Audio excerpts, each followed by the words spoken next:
in a minute, but yeah, we'll just wait another minute or two.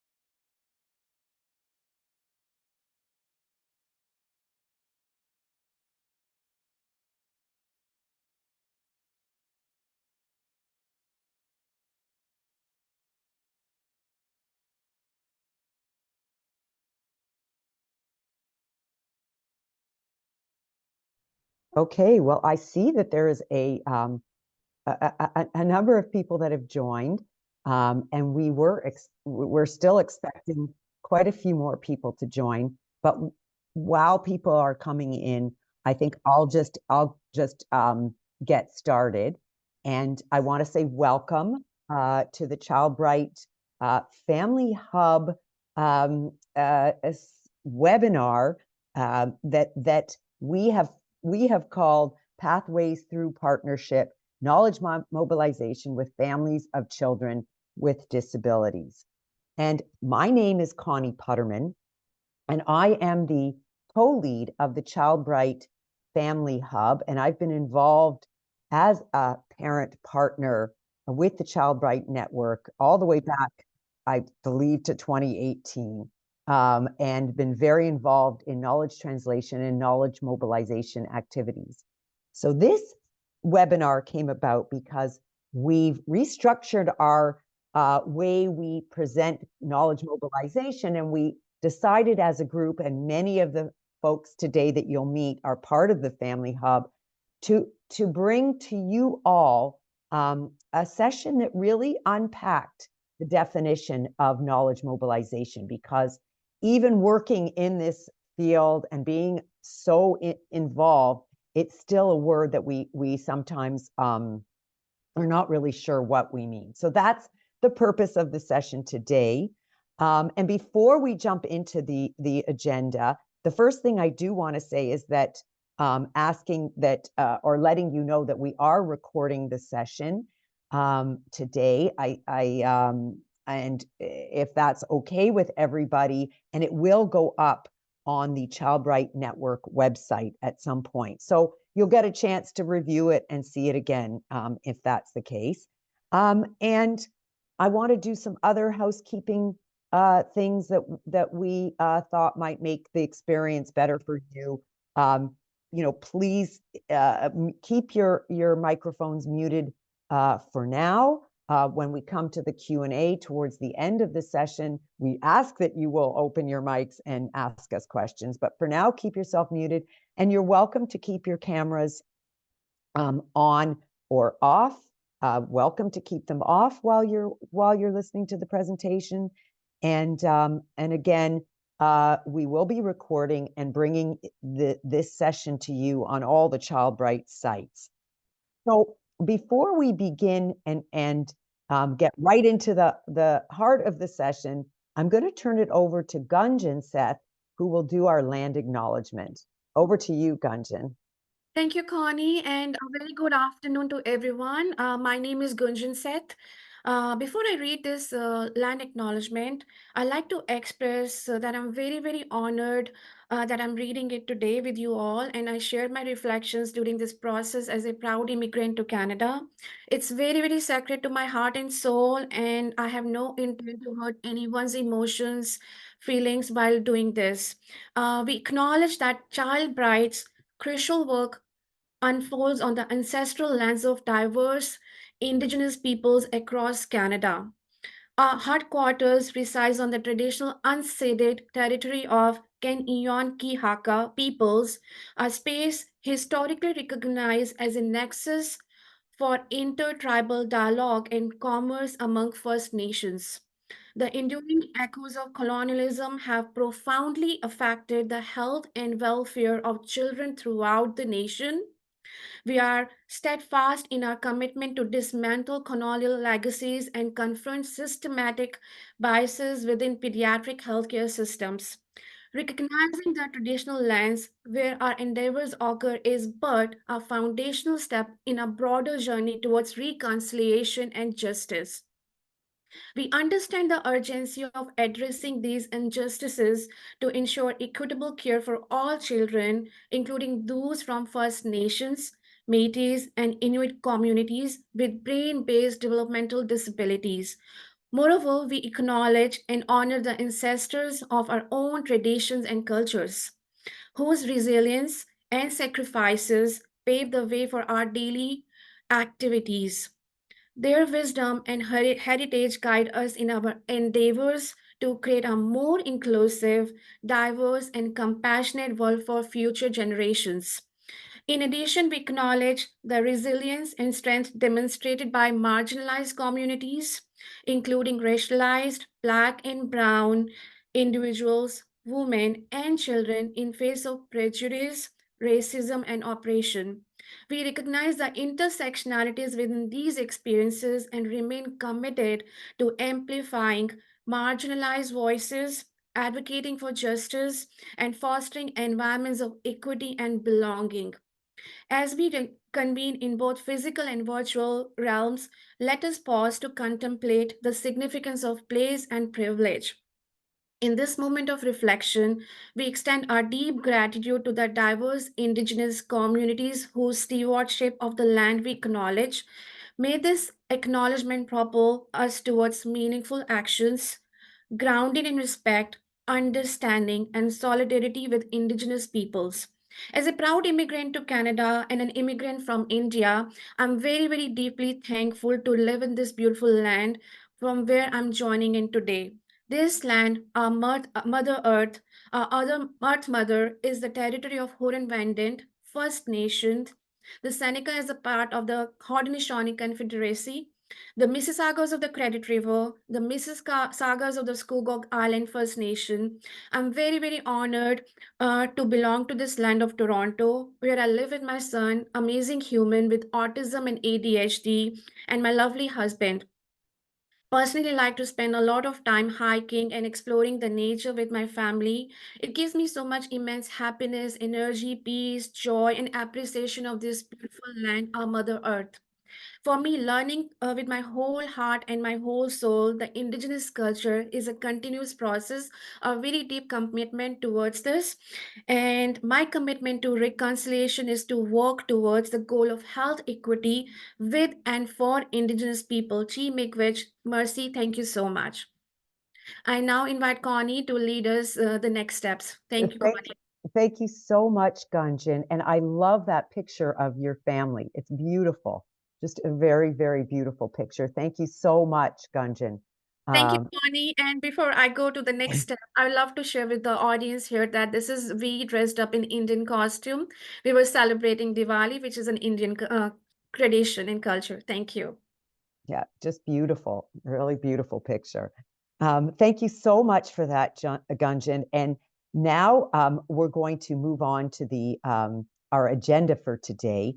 And we're going to start off with Roberta Cardoso. And I'm going to turn it over to Roberta. But what I want to say, I can introduce her briefly and she can also introduce herself. But Roberta's been part of the KTKM uh, team, co-lead team at Childbright for many years. And I've gotten to know Roberta so well by working with her weekly.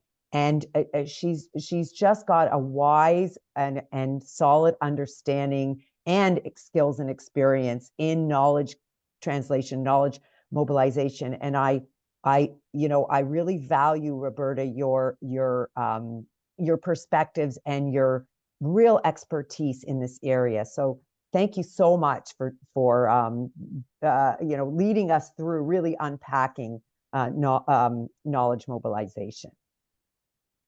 Over to you. Thank you, Connie. Can you guys hear me okay? Yeah, thank you. Thank you for the nice introduction. I'm enjoying work with Connie for many, many years. She's awesome. She's She's the best. So I'm here to talk a little bit of how we mobilize research knowledge with families, with children with disabilities, focusing more on what we do at Child Bright. And I'm very honored to be here to talking to all of you, but especially family members. Well, I see that we have a lot of family members attending this webinar. So thank you for making the time to be here. I know you guys have a busy agenda. So next, please.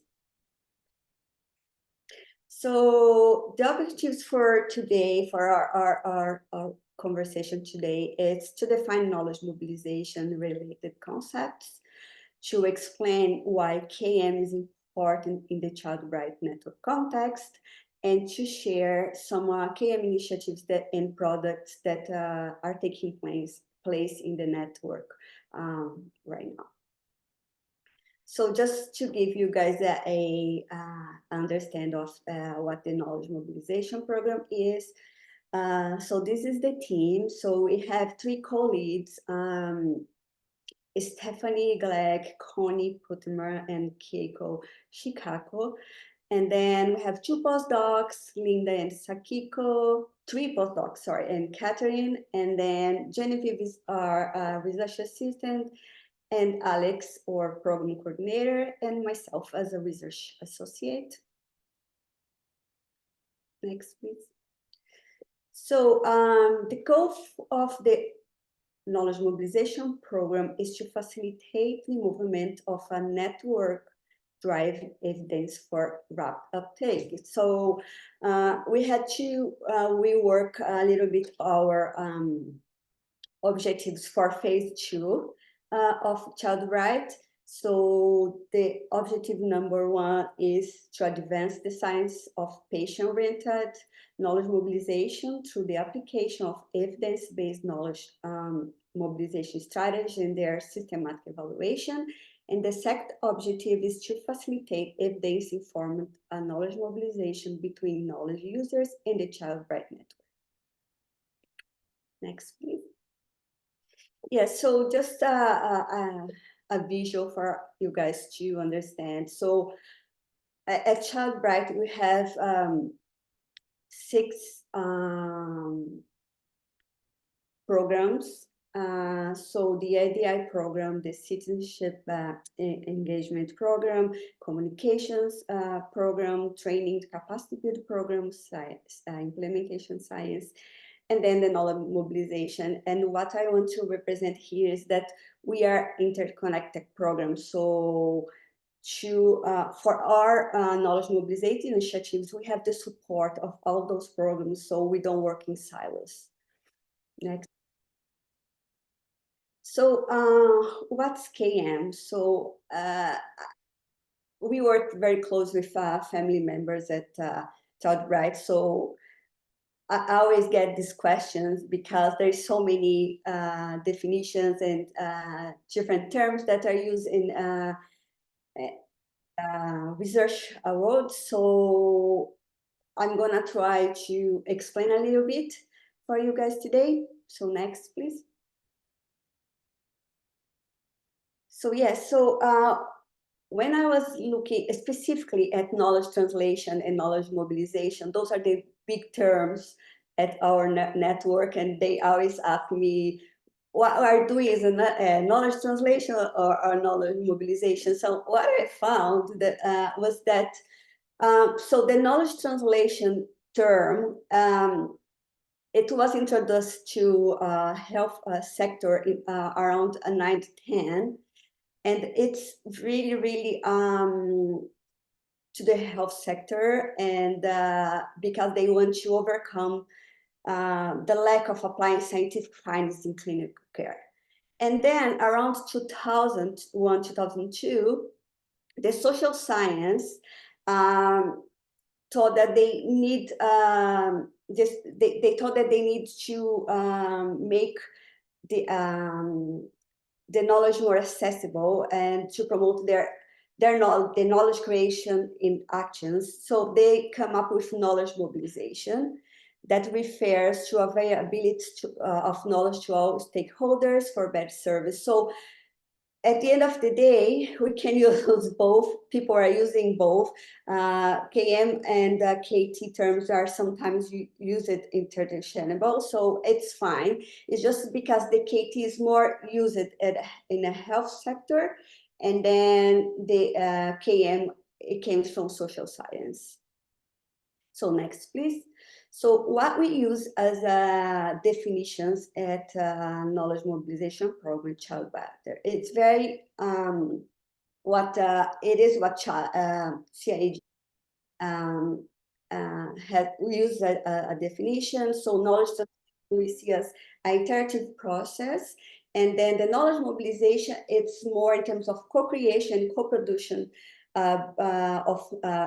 by researchers and knowledge users. So here we want to make sure we are working together in collaboration. Okay, so next, please.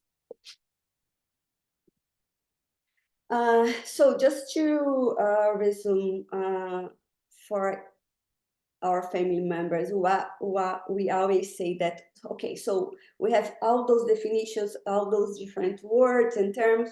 So what is important then? So it is important to define what you mean when you talk about these terms. It is important to make sure that the person we are talking to understands what you mean. So make sure that you are both in the same page, because at the end of the day, what we all want is to move in knowledge into action, right? So to connect what we know to what we do, and to make scientific research relevant to families and communities who can benefit the most. So for you family members, what we try at the knowledge mobilization program is really to make sure we are in the same page so we can move forward working with you. So next page.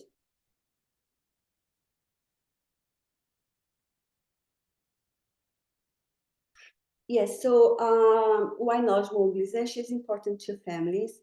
So these are some of, I'm showing you, it's some of the finds that we got from a knowledge mobilization assessment needs that we did for our network. So what we are hearing from family members is that it is important because it makes possible to constructing knowledge. It is empowering for them to know that they are engaged with research creating. So to making sure that academic research informs and is part of the real world. It is important for generating relevant, impactful, and meaningful priorities and outcomes, and also for making sure that knowledge is accessible, understandable, and useful for everyone. Next one, please. So at the knowledge mobilization program, we really want to make sure that the families that understand that they have a seat at the table. And here's some of the lessons that we learned from work with them for the past 6 years is that meeting each other where we are. So it's really a two-way road for us. So clarifying expectations and contributions up front, discussing roles and interests, sharing commitment, listening to suggestions and concerns, providing resources such as honorarium, capacity building, training, accommodations, being flexible in time and format of meetings, and keep an iterative and ongoing process. Next, please.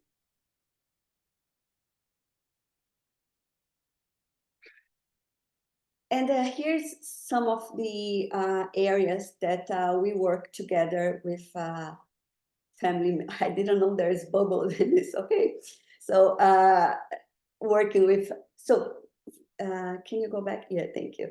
So how we work with family members at the Knowledge Mobilization Program. So they do have opportunities to be part of a research that are developed at Childbright network.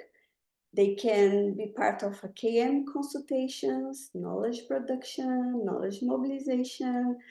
We do have KM hubs. They can be part of the KM committee. They can help us assessing and evaluating our program, and they can also help us with knowledge dissemination.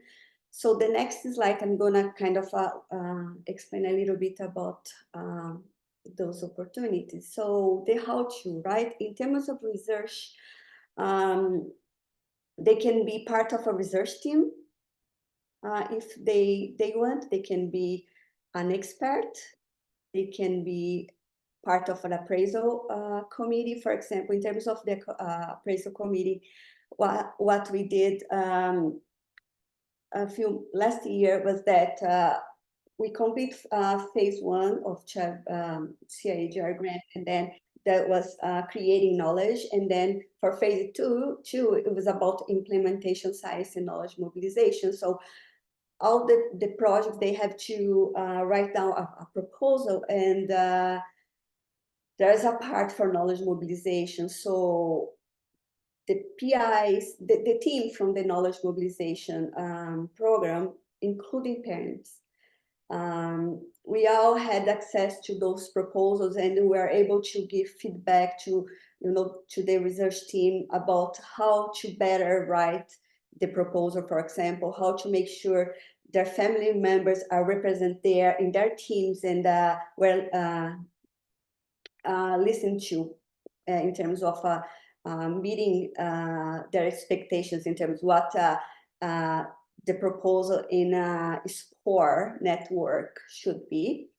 So in terms of KM consultation, we can also, we do KM consultation to those projects. So we meet them, we want to know what their knowledge mobilization needs are. So family members are part of the team.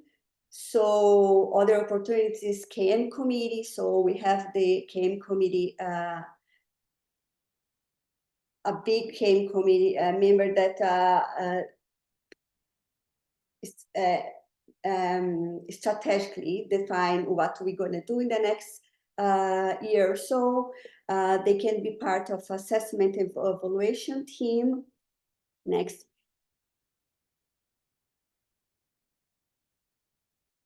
Be part of one of the hubs. So we have the family hub, we have the clinician hub, and we have the policy hub as well. And then I think my time is up. So I think, and next I'm gonna pass to Alex, where she's gonna give more examples about the opportunity. So I just gave like an overview, and then Alex now is going really through some of the knowledge mobilization products that we co-create with family members. Thank you so much. Thank you so much, Roberta. And that was a really good overview.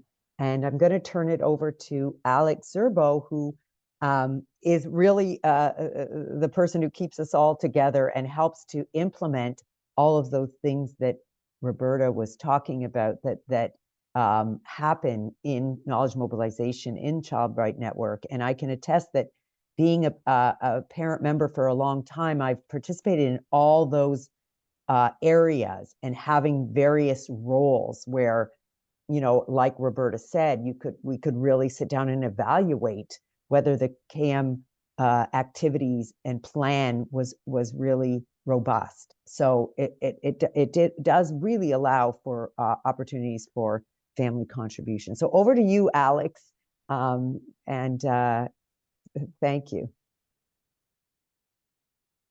Thank you, Connie and Roberta, for the wonderful presentations. So my name is Alex, and I work as an information officer and KM coordinator at Childbright. So I have to apologize in advance because I might have to turn off my camera at some point during the presentation because my internet is a bit unstable. So building on Roberta's presentation, I will discuss the ways in which our network family partners co-create KM products with other members of the network. And I will specifically focus on 2 examples during this presentation.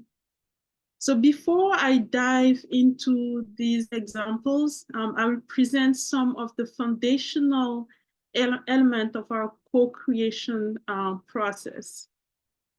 So in our co-creation process, the initial step involves establishing partnerships early on. This entails identifying key partners whose collaboration and expertise are essential to the project's success. So by involving them from the outset, their insights and the resources they leverage and bring to the table can help us create tailor-made KM products. So during these steps, we do our best to include diverse perspectives and experiences.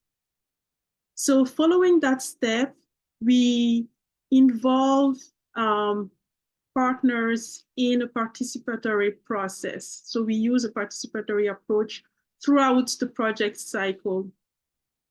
So we do this to ensure that we have active involvement and engagement of all partners in the decision-making process, the idea generation, and the problem-solving aspects of the project. So this results in regular feedback loops, training sessions when applicable, collaborative meetings where partners and researchers discuss the projects. So in a nutshell, we do this to ensure that all members of the team contribute meaningfully and co-creatively produce solutions with shared goals. In addition to those 2 essential steps, we make sure that we clarify expectations, and we also discuss compensation, which is an important aspect of our network. So Chatbright did develop a compensation line, which you can access on our website. And after my presentation, I'll add all the links I'm mentioning here to the chat. And this is readily available on our website. So our co-creation process also includes deciding on the type of activities we want to produce, define our audience, and also the type of message we want to disseminate. And most importantly, our why we are disseminating that knowledge.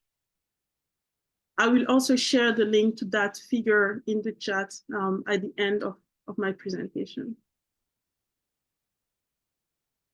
So quickly, I would like to launch a poll.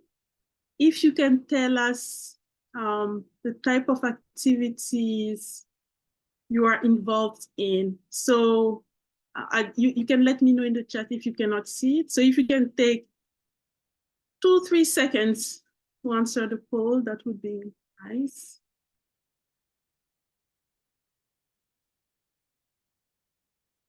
So I see that many people are involved in article writings, webinars, presentations, developing graphics and visuals. Excellent. So you should be able to see some of the answers. So we see many people write articles and blog posts. Thank you.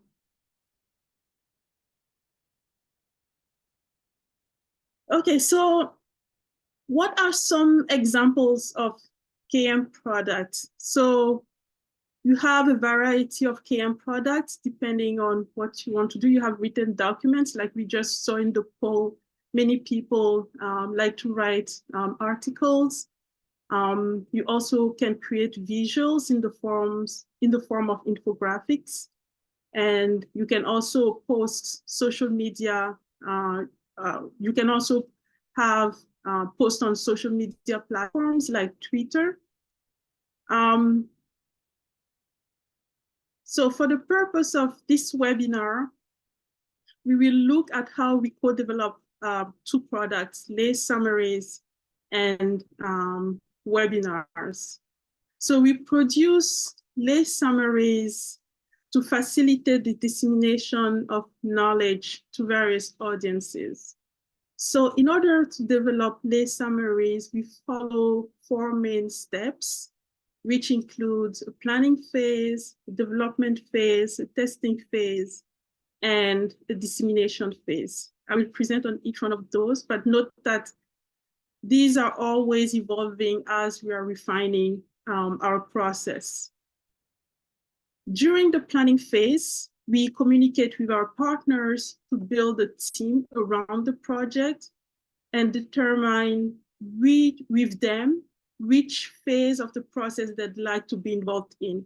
They can, for example, decide to write the lay summary and or review the summary for clarity.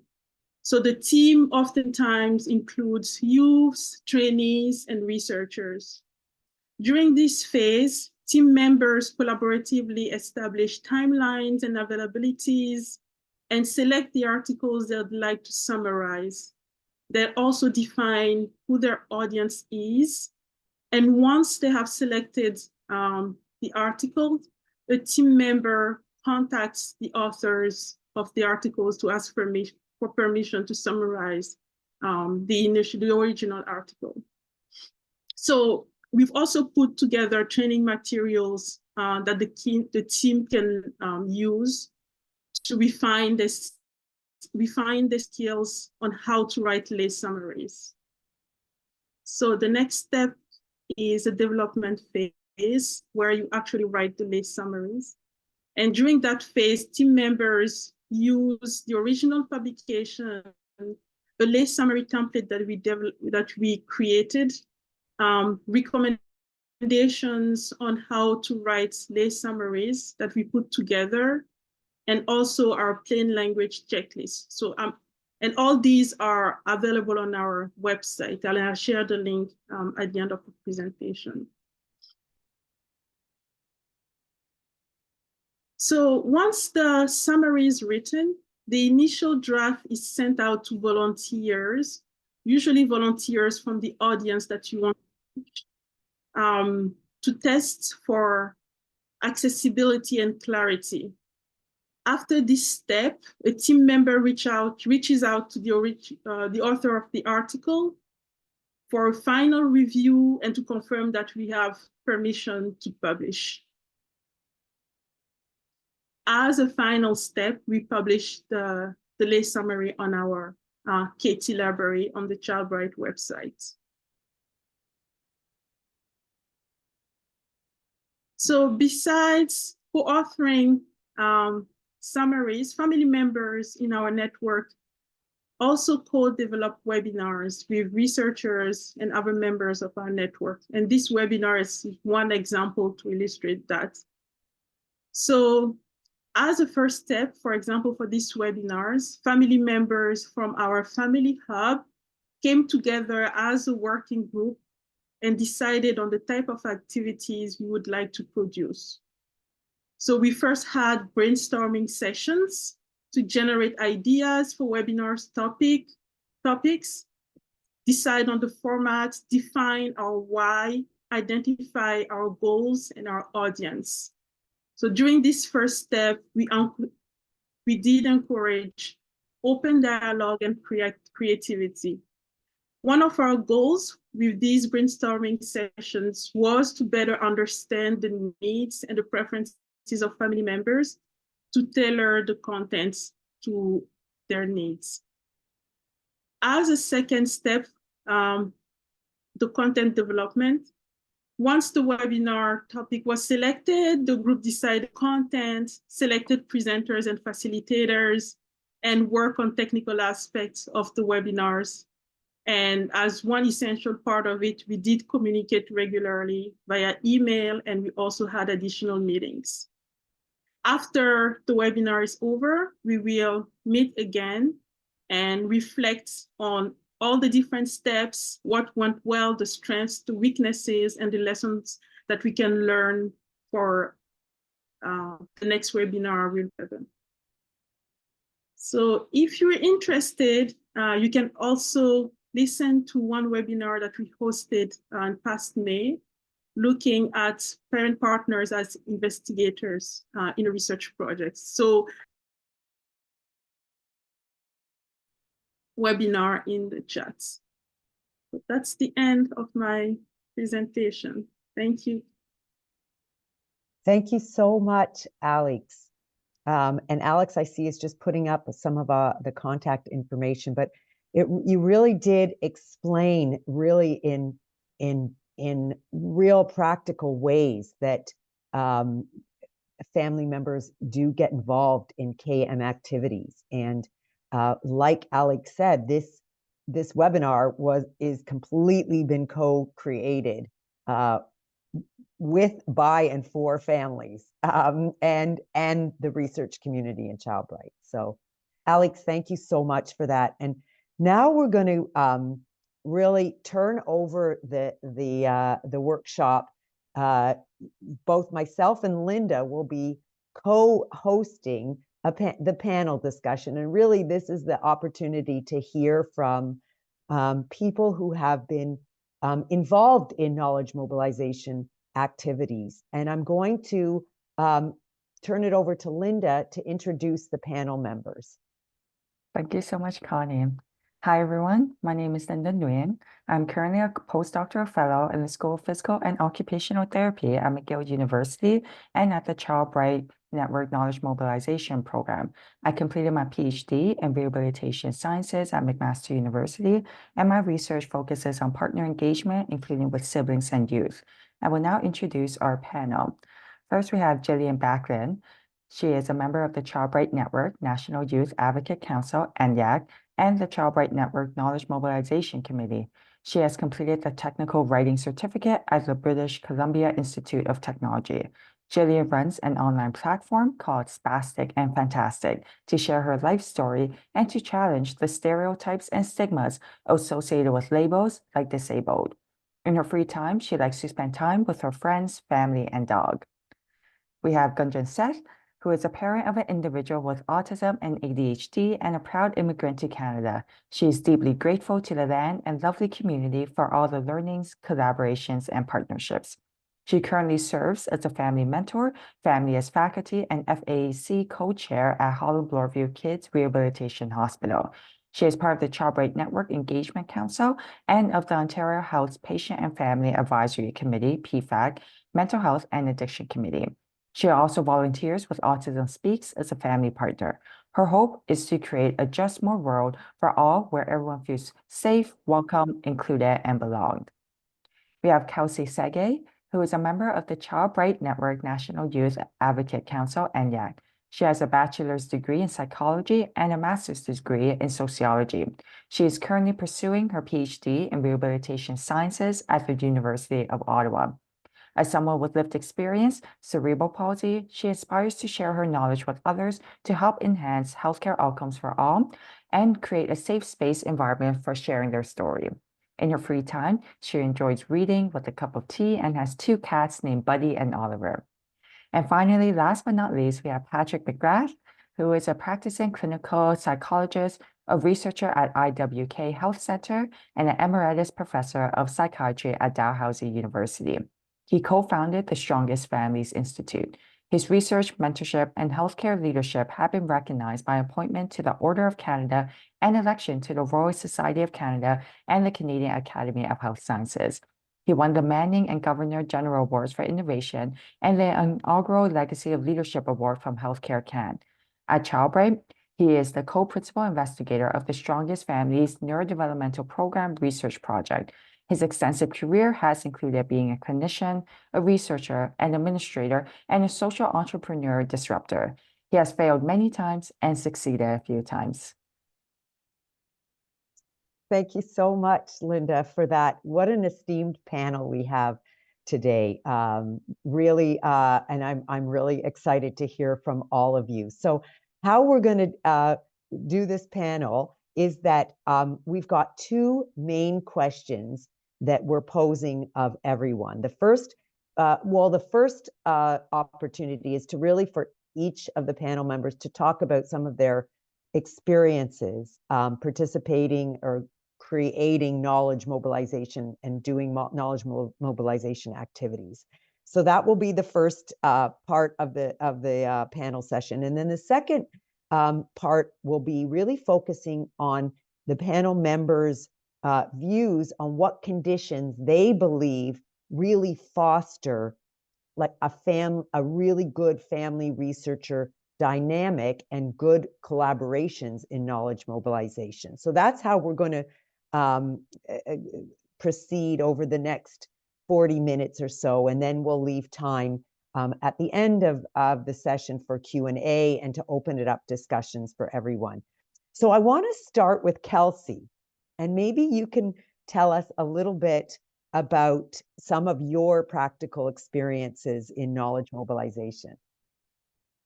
Sure. Thanks, Connie, and thanks, Linda, for the introduction. So part of my KM activities, one of them was creating this workshop with Connie and the other lovely people, which was a great experience. Being part of the ENYAC, I provide consultations for researchers and their projects, consultations for survey language, review of terms within the organization. I provide general awareness of my disability, such as sharing my experiences on social media platforms. I recently gave my first guest lecture in February to second-year med students. I first learned about KM during my PhD course component last term. Another opportunity I had was I discussed my experiences at KBHN conference. I spoke on the Family Voices panel, and I was provided the opportunity to present my thesis work. And lastly, I think my biggest one would be my master's thesis, where I explored the experiences of fathers raising children with CP, specifically focusing on the emotional aspect. And I aspire to extend this in my PhD thesis by taking a more ecological approach. Wow, that's a whole list of things, Kelsey. And I want to ask you, maybe for the audience, can you clarify a little bit about the ENYAC and what and how that worked and how that brought you into being part of the Child Bright Youth Engagement Initiative? So funny story of this, I ended up finding the ENYAC through a random Facebook post about a year ago. So it's my 1 year anniversary of being on the panel.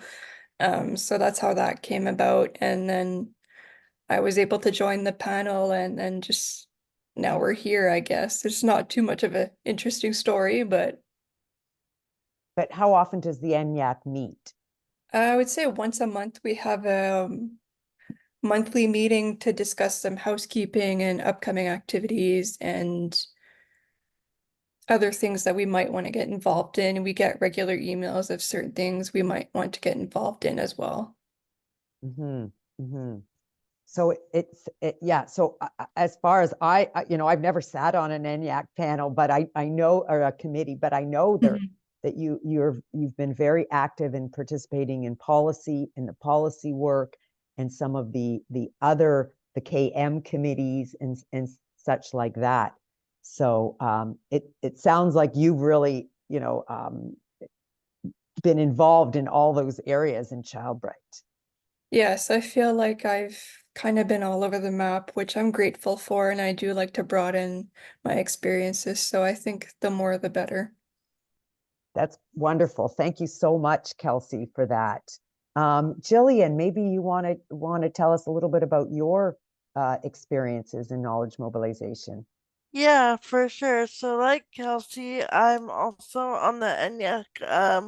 I've been on for 4 years now. So a lot has changed since the beginning, including the implementation of the consultation service where researchers can come directly to the group and kind of ask for consultations based on what their study requires. So I've done a bunch through that and sort of providing either feedback on presentations or collaborating as well. And then through that, I've done several webinars and training opportunities as well. And yeah, so a lot of my experience has come from Child Bright, excuse me, and the ENIAC as well. And yeah, it was sort of just something that I had an opportunity for through my volunteer work, and I was able to get on board, and that sort of aligned with the training I did at BCIT for technical writing. Uh, Not directly, but sort of the idea of taking information that isn't accessible to the average user and changing it so that it can be used in all different situations and for different needs. And I thought that was really cool and more in line with my life experience and passion. So yeah. So Jillian, as you were talking, I'm really curious what motivated you to get involved? And I guess this is a question for Kelsey too, like to be part of the NIAC, like what was the motivation? Like it's like, sounds like you were curious and you were studying some of this, but where did that come from?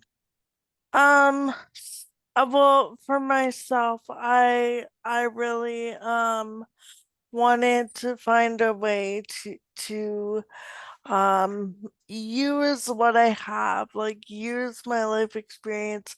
And in all honesty, it was also a way for me to get experience and also compensation, which is hard for people with disabilities to get work and all that as well. So it was just sort of it combined a lot of different things, and I thought, okay, I can give what I have. I wasn't sure given that I hadn't done too much in the research world, but it sort of combined my interests through school and, what I just had to offer. So it was just kind of worked out.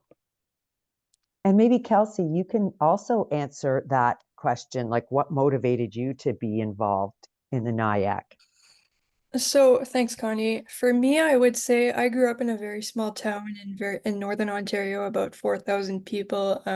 I wasn't exposed to others with disabilities at the time. There was only me in town, so I often felt very excluded, and I felt marginalized and that my voice didn't matter. So when I seen the ENIAC and just in general, I joined because I think my voice needs to be heard and I have a story to share. And I think it's important to share your experiences, especially if they're different and it can help other people. Mm-hmm. And I will ask this question, but I want you to think about it um, for everybody on the panel, just what your learning curve has been. And I guess that will kind of come in the second question in discussing conditions that foster, but in thinking about your own personal journeys, how you started and you were curious and you wanted to get your voice heard, and now look where you are. Right? So what that journey has meant to you. So Gunjan, your hand is up, so I'm going to also then have you respond, but also then ask you to share some of your examples of knowledge mobilization activity. Great. Thank you, Connie. And thank you so much, everyone, Kelsey and Julian, for sharing your experiences, your reflections, and curiosities in this process. I'm very, very honored to be a part of this space with you all. Very grateful, very privileged. As a proud immigrant, I mean, it's all about curiosity and building bridges in the system. It all starts with a lot of curiosity, compassion, kindness, gratitude, and a desire to make difference in human experiences, be it any human, not only clients and families, but also every stakeholder in the space, be it our clinicians, researchers, and any other human. So this is, I start my day with the hope of making difference in human experiences. And knowledge mobilization is just a part of my soul and my whole life, because I have a hunger to improve the life of my son first, my Mhm. family first, and other humans who are helping us in this process and not even involved in this process also. So there is a deep, deep desire to improve the services delivered to many humans in many spaces. And that's the reason I said that I actually embrace knowledge mobilization with my whole heart and my whole soul, as a way of incorporating knowledge mobilization. I co-create, I exchange, I do dissemination of information every day, because this is I think hoping to do every day to make difference in human lives and in my son's life and other people. If I see the enablers in this process, there are many, many enablers. But before enablers happen, there must be a story, and there is a story of struggle also in my, and it's an unending struggle, challenges in this journey. When you are a proud immigrant, you have many, many barriers. You have a language barrier. You don't know about the culture of the space. You don't know about the accessibility features in the space. How can you make it more accessible to you and your family? You struggle immensely even to share one word from your mouth.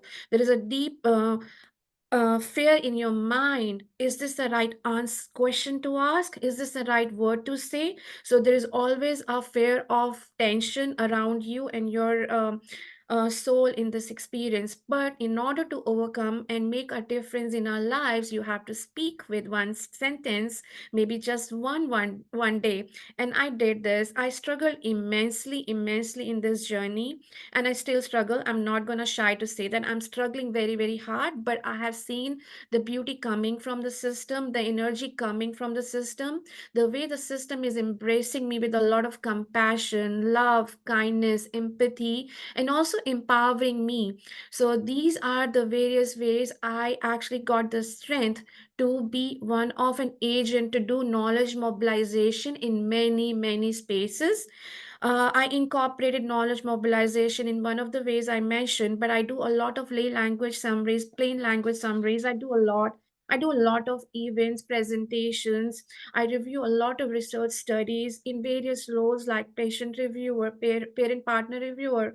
I do review the grants also. I also do infographic reviews. I create brochures also. So this is an unending process because we have a desire to make a difference in our lives and experiences.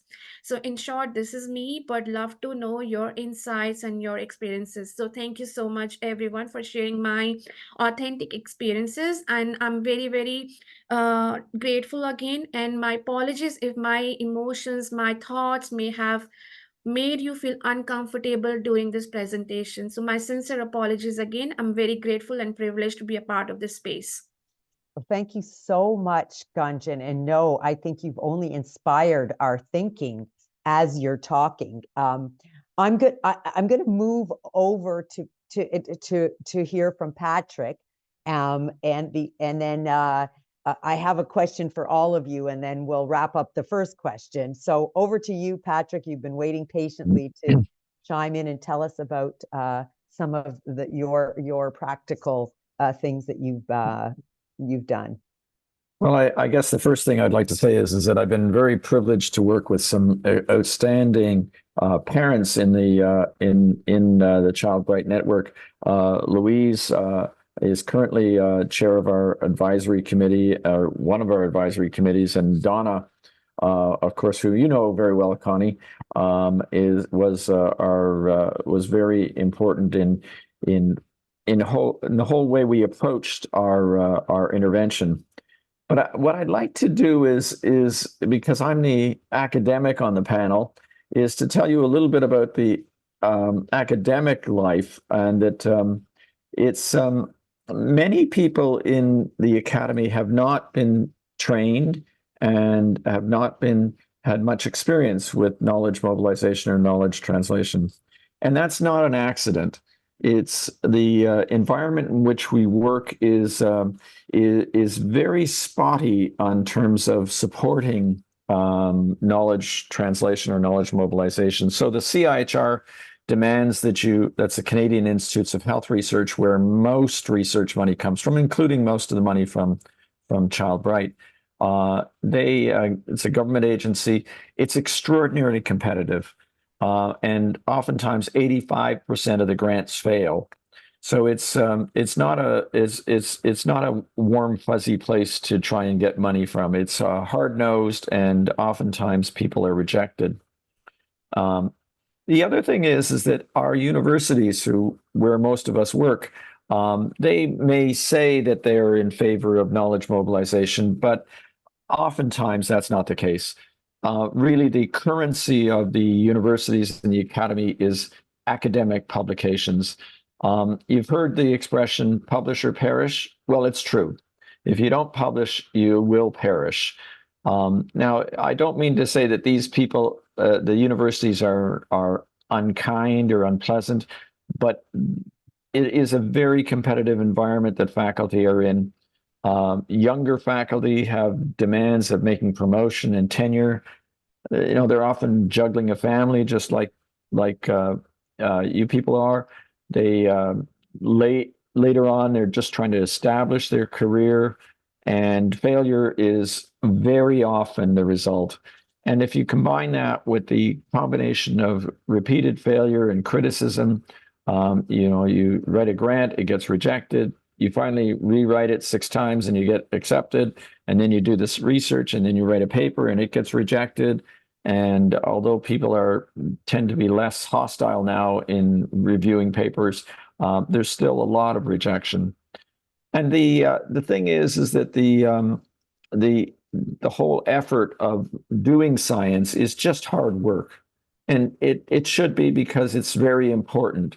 And it is very important that the work that we do in science gets used by people. Sometimes, though, science isn't ready to be used. Sometimes science needs to be replicated, or sometimes science needs to be just doesn't go far enough in a given study, and so that it's very hard. I've used a lot of different ways of trying to mobilize my research.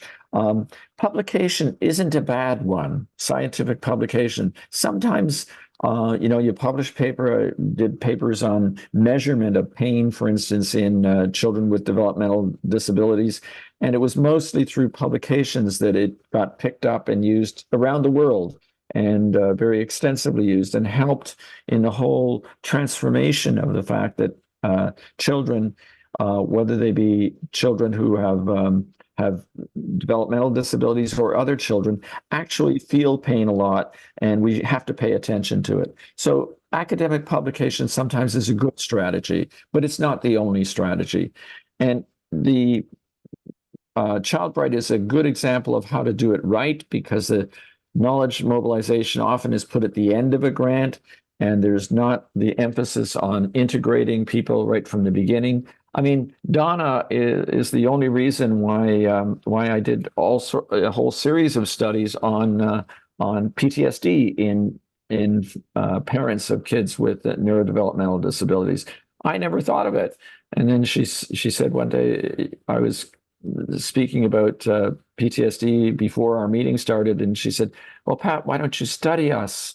And I said, "Oh, why? I mean, why would that be the case?" And she says, "Just think about it, Pat. Our children are born, okay? Within seconds, they're whisked away from us and brought to the neonatal intensive care unit. Then there's 2 or 3 crises that we think they're going to die, and then they get home, and we bring them home, and things are fine. And then they have another crisis. They get an infection, or they start having seizures, and they're then brought to the hospital again in the pediatric intensive care unit. Then they're having, then they get over those or not, and then they have other crises. Then they start school. and they're rejected by kids at school. And maybe there's some violence either against them or some aggression from the kid. And we have to deal with that. And then they grow up to be teenagers. And who doesn't find teenagers, pretty stressful and causing PTSD? So we did a series of studies with ChildBright on PTSD in parents, and we've now published most of those papers. And that's, the variety of things that you can do.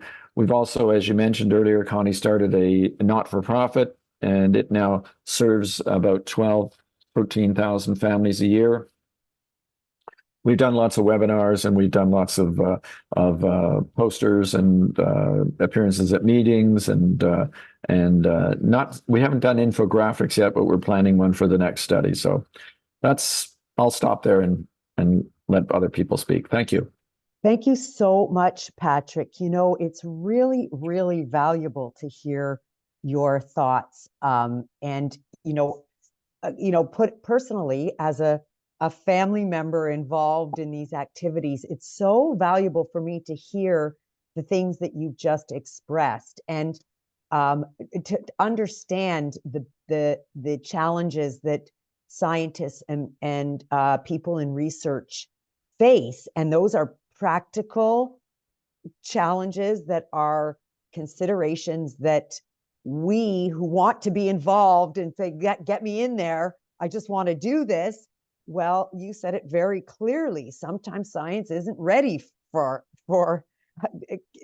the knowledge to be used yet, and there are other considerations to be made, and we don't always hear that directly. And I think so. I'm going to go into the next question, and I'm going to pose it for you, Patrick, to start, because I think it does kind of fall nicely for this next question. And that is, how do you convey those things that you just said to your team members who are including youth, families, people with lived experience from non-academic settings? How do you convey those things to create a good working environment that allows for good KM activities? If you said exactly what you said in a group with if I was sitting there, I go, oh, now I get it. Okay, now we know our place here and how we can help. So maybe you can answer that. How do you find that balance? I think the most important thing is respect, and respect from all sides. And you have to engage people and be respectful that they have something to offer. And it's different what say my parents or other members of and we have multiple ways of doing that. Sometimes the people are on the research team, and sometimes they're on an advisory committee. But respect is really important.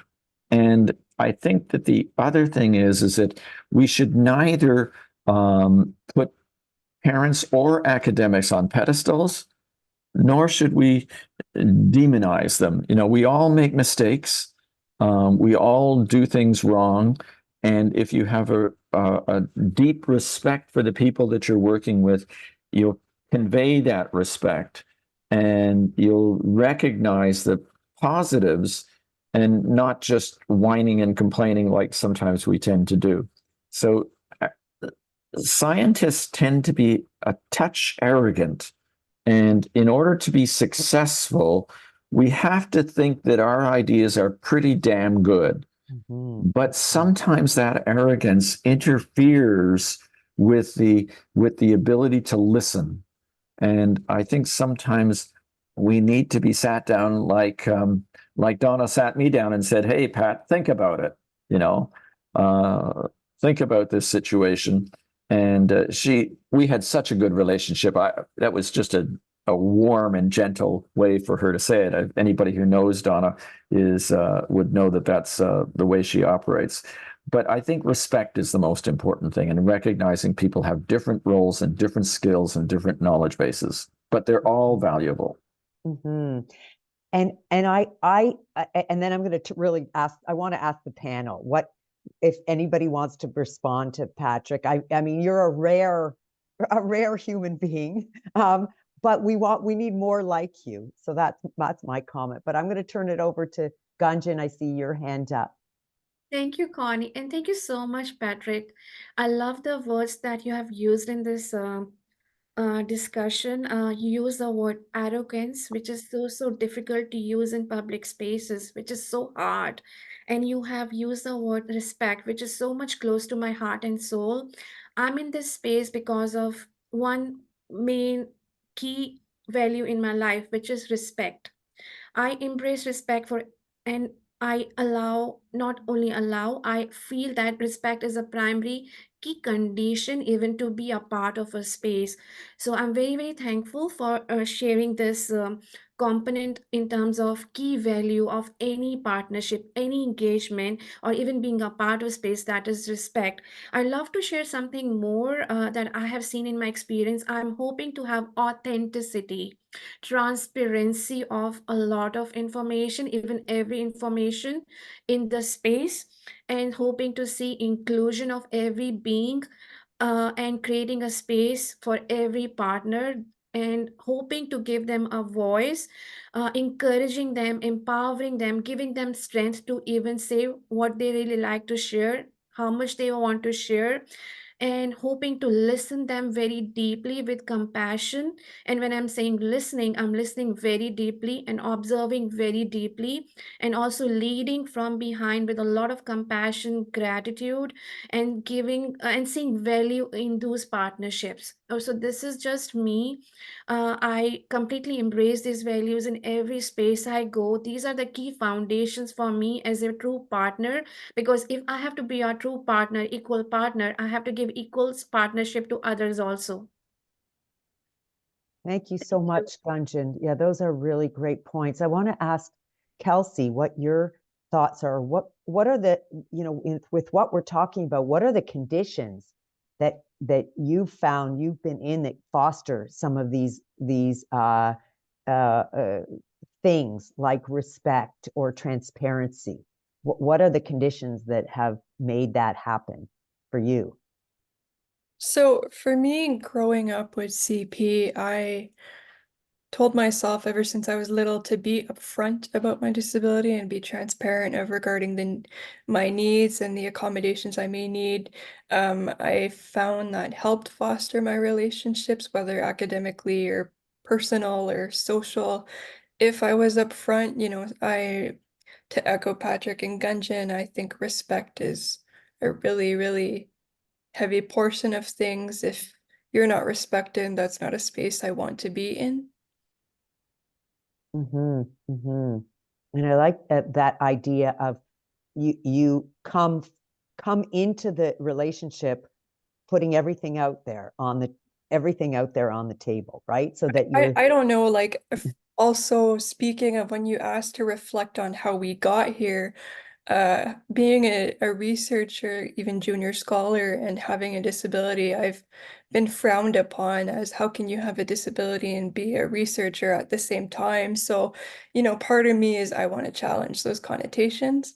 Mhm, So, and mhm. I think being upfront also helped, pave the way of getting there, so I didn't have to hide anything or so that would be that. Mhm.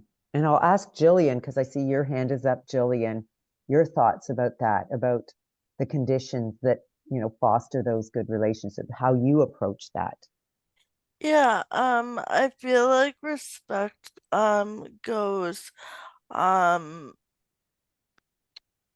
it's more than just respecting the person as a person, but it's also respecting the value that they could add to a project, being maybe a non-academic in this space. Still, the lived experience should hold a lot of weight and a lot of value, and people with disabilities that provide that should be treated on an equal playing field, because everyone's collaborating together. That's sort of one thing that also comes to mind when it comes to respect as well. Yeah, yeah. And I think that that is not always the case in the beginnings of building the relationship.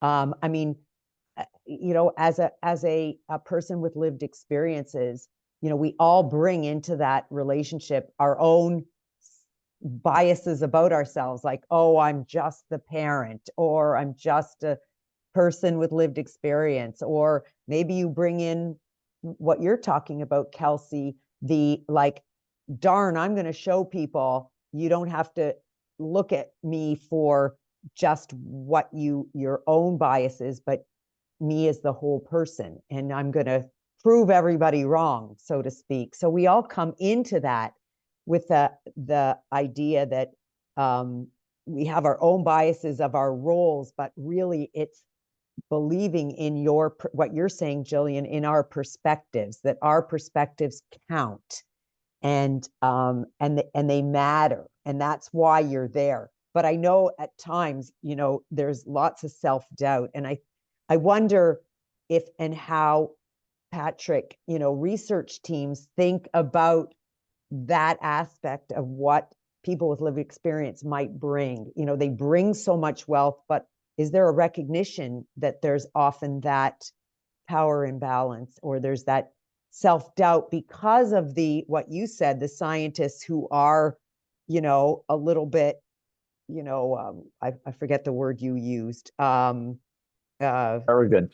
arrogant. Yes, you Yes. said that. Well, I think it varies, just like in all circumstances. Some scientists are very attuned to the incredible value that people with lived experience can bring, and others are they're checking a box, you know, for their CIHR grant, and that's inevitable. I think things are getting much better over time, but I do think that there's the whole spectrum. And a lot of it also depends on the quality of the people that the research managers, the research associates, the research project managers. They that's where the things happen. You know, an academic may think up the ideas and may do some of the work, but much of the work is done by staff, and the selection and the encouragement by staff to treat people with lived experience as people who are making a very important contribution and listening, and you know, is really important. I'm blessed with very, you know, fantastic staff who have really made a huge difference in involving the parents. It's mostly been parents in the Child Bright setting, because that's what our research focused on, was parent mediated treatment. And so that the staff are really, really important as well. It's not the leadership may come from the academic, but the implementation of the research is almost always by staff or students, and conveying that need to have a profound regard for people, independent of what their status is in the organization, is really important. Yeah, and I think it's really important that the messages come from the PI.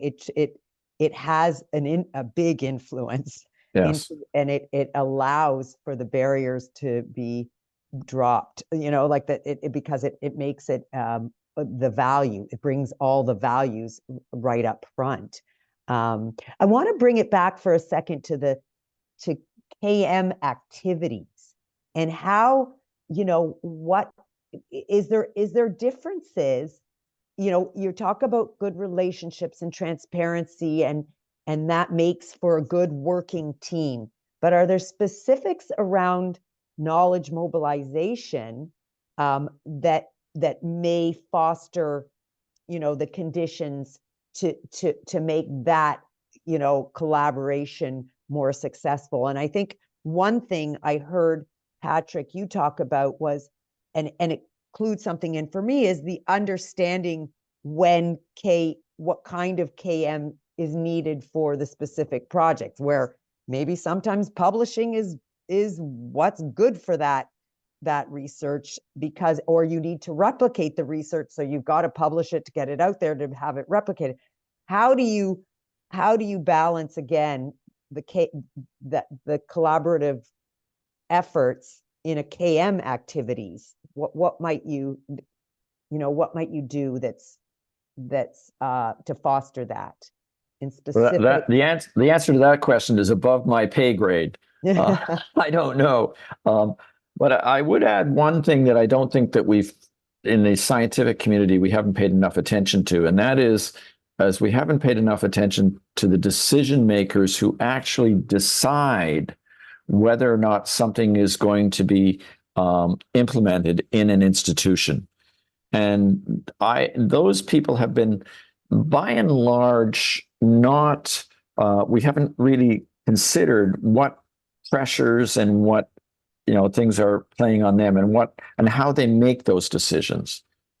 Indeed, that's the focus of our stage 2 grant with Child Bright. But I think that there's a lot of politics in these things, and they may be local politics where a small group of clinicians make the decision, or it may be the politics where all the way up to a deputy minister or a minister makes a decision. But these things about where it is politics as well as science, and I think we have to recognize that the politics are important. Mm-hmm, mm-hmm.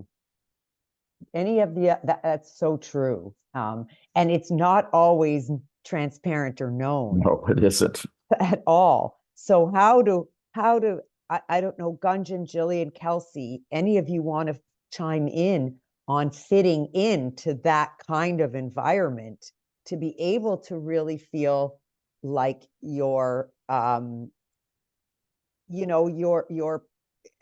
contributing in a way that's needed? Jillian, do you want to go ahead? Yeah, I was in a meeting recently. I can't remember what we were talking about exactly, but it was talking about how the social model of disability might be what is presented, but then also there's the medical model. So you kind of get a mix up of how what is the actual reality of the situation and how are these things experienced. Like in policy, often the decision makers aren't people with the lived experience, so they're basing it off an idea of what this person might have to go through and therefore what funding they get, for example. So just trying to bridge the gap between what is actually like reality and what is just being portrayed on paper. Does that make sense? Yeah, a lot of sense. Gunjan, do you want to respond? Yeah, not much to say, but I completely agree with Patrick and Jillian. I think I do notice politics in this process also. But I think if we are passionate about our compassionate purpose that we're hoping to make difference, and meeting the needs of those vulnerable population we are trying to support in this process, we have to see and focus on the primary area of focus, that is a need that we are trying to support with this process. We have to consider whom we are harming and whom we are benefiting with that decision. Mm-hmm, mm-hmm. And not making assumptions, the wrong assumptions often in this work. But I'm going to have to end the panel discussion on that second question. But what I really want to do is leave the last few minutes to open it up to everybody else who's here.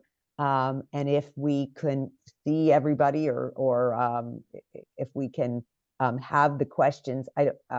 Linda, are there questions from the chat? Yes, there are. Okay. So one of the questions was from Corinne that actually follows a little bit of what we just spoke about. If the panel could summarize the key engagement practices that helped in the co-creation of webinars and lay language summaries, what would you say, and what were some of the challenges? Okay, so do any panel members want to take that one? Gunjan?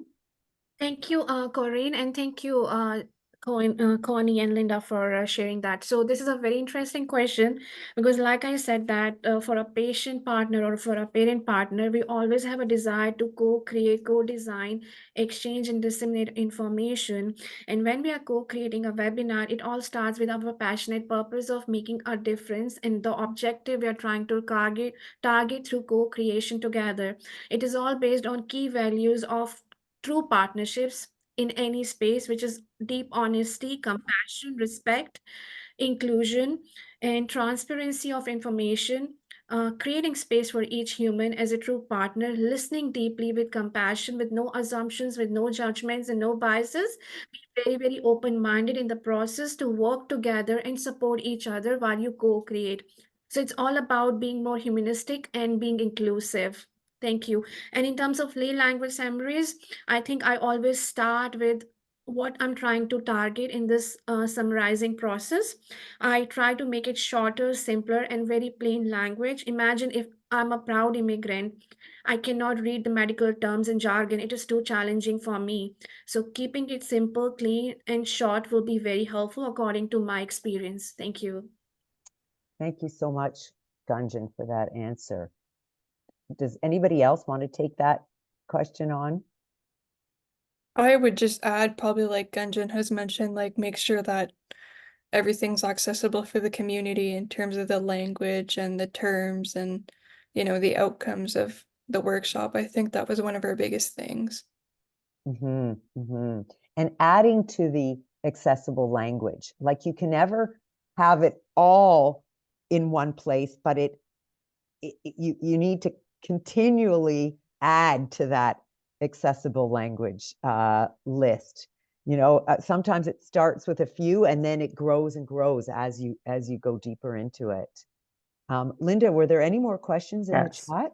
There was a second question. This is specific for Patrick. Is there some sort of evaluation process about the quality of patient-oriented research during the research process after receiving a CIHR or as Canadian Institutes of Health Research grant, for example? So it isn't just a box that researchers tick off. Yes, there is a description, but it's evolving. It's evolving very quickly. You have to not just tick off a box, but you have to describe in applications. You have to describe what you're going to do. The end of grant evaluation is just actually come into effect in the last few years. And you're asked to describe that, indeed, what you have done in terms of knowledge mobilization or knowledge translation. But it doesn't go back to the review panel, and for good reason, because the review panels are volunteers again and overwhelmed. And I serve on a review panel, and I see that they just sent me some material that I have to go through already today. But you don't get the previous grant that the person has and whether or not they really carried through on their knowledge mobilization. That's likely to come when CIHR figures out how to do it. But it's been a gradual process. There's not, the networks such as ChildBright have been an unusual but exceptional contribution to knowledge mobilization and knowledge ChildBright and the other networks. So a lot more resources and focus has been on knowledge mobilization. And there are knowledge mobilization grants and such, but it's really still a very minor part of the effort of CIHR. And perhaps, Connie, you may have a better view of what's going on in the larger scene in terms of of where CIHR is going. I don't know if you're involved in them or whatever, but I think it's beginning to happen, and Yes. there are many demands on CIHR, and to be honest, Canada has not been very good at supporting research in general, and we spend a very small proportion of our gross national product on research. And it's if you look at other countries, the United States, although it has lots of problems, it spends about 10 times per capita what we spend on health research. And you know, the European Union has many more opportunities for that. The CIHR has done a very credible job in providing leadership around the world on the issue of knowledge mobilization, but they haven't, you know, put as much resources into it as they might have. But part of that, I understand why. Mm-hmm. Well, there, you know, just to respond to you, Patrick, with that, I think there's more and more opportunities, and some have been funded by CIHR about training, you know, and more opportunities to train in implementation science, to train in knowledge mobilization, to train in engagement work. So I think that's where some of the CIHR efforts are happening, and of course in evaluation, you know, and how to evaluate good engagement initiatives that are within networks that CIHR is funding. There is more and more of it, but you're right, it's not standardized, it's not robust, it's low to the mark, and there's lots of other groups that are doing this because CIHR is trying, but they're kind of spread out. Spread there, and Well, you're right. the Israeli Foundation, for instance, has come in with Child Bright and CIHR to fund some of the second stage of the Child Bright initiative. So that's been very encouraging. Private foundation, very active in the area of neurodevelopmental disorders.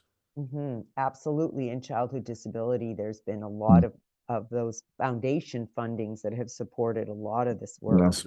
So But at this point, I think we have to wrap up, because there is one last thing we need to do, and that is that we're going to do a survey, and I think Alex has just put it up. So we're asking participants who, before you jump off, to complete the survey. So, but what I really want to do, I see that the survey's up, but I really want to thank our panel members.